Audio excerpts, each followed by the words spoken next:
Mr. Chairman, H.R. 998, searching for and cutting regulations that are unnecessarily burdensome, also known as the Scrub Act, was introduced by our colleague Jason Smith. I happen to be a co-sponsor of this bill, as well as the Judiciary Chairman Bob Goodlatte, Pete Sessions, the Rules Chairman, the gentleman from Texas.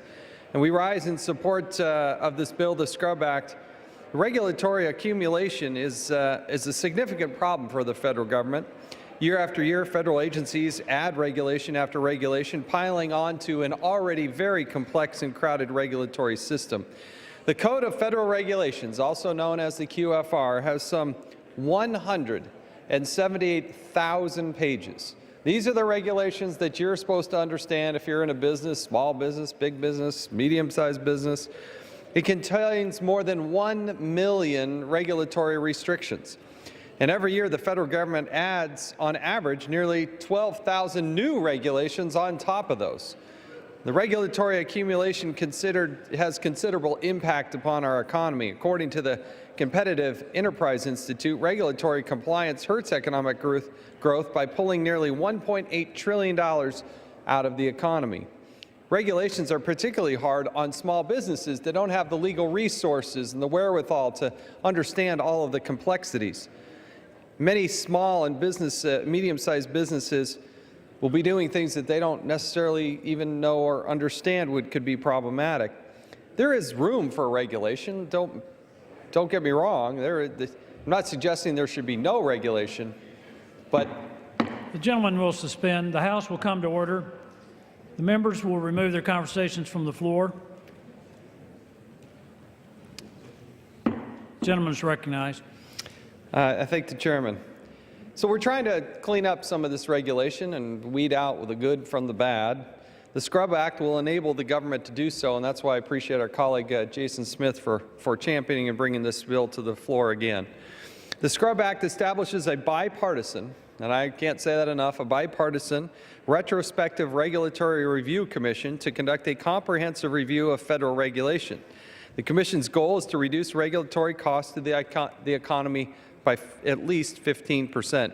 The Act charges the Commission with identifying outdated, obsolete, unnecessary regulation in need of repeal or amendment. The Commission gives priority to those regulations that are 15 years old and older. I think that's an appropriate direction that they should go. The Commission will consist of regulatory experts chosen on a bipartisan basis and confirmed by the United States Senate. They will take a government-wide look at the regulatory system, allowing for an impartial and wide-ranging review of outdated and unnecessary regulations. This is not a new or a partisan concept. In fact, in 1978, President Jimmy Carter issued an executive order requiring agencies to, quote, periodically review their existing regulations to determine whether they are achieving the policy goals, end quote. In addition, every president since has required some level of retrospective regulatory self-review by those agencies themselves. In fact, it was President Obama who issued 3 executive orders on regulatory review. He required agencies to develop retrospective review plans and to set priorities for implementing that review.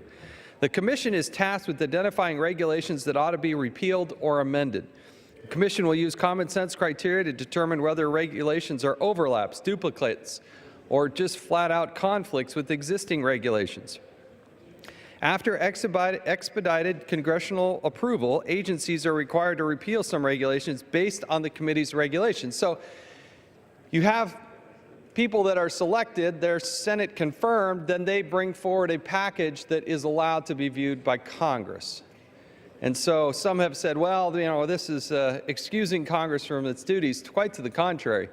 The committees, members, everybody should be paying attention to this, but to have a bipartisan group go out and look and make a recommendation, then it's up to Congress to whether or not accept that. We need to go through the House, the Senate, and be signed on by the President in a bipartisan way, because there will be members from both sides of the aisle that will be able to appoint members.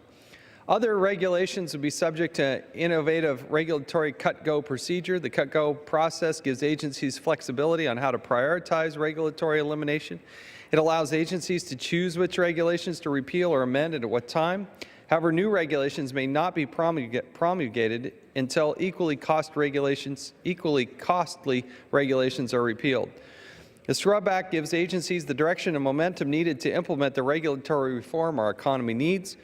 We all know that regulations can improve health and safety, but sometimes, with the best intention, these outdated and excessive regulations hurt our economy and put other people in jeopardy. The accumulation over decades is something that should just simply be reviewed. I think it's pretty hard to argue that a review process is unwarranted or unneeded, given the amazing and impactful status that it puts upon those things that are damaging our economy. Again, I want to thank Jason Smith for his leadership on this issue. I also want to thank Chairman Bob Goodlatte and the judiciary staff for their dedicated work on this, as well as Chairman Pete Sessions for his good work on this. A lot of good people have worked on this. I do support it, and with that, I'll reserve the balance of our time.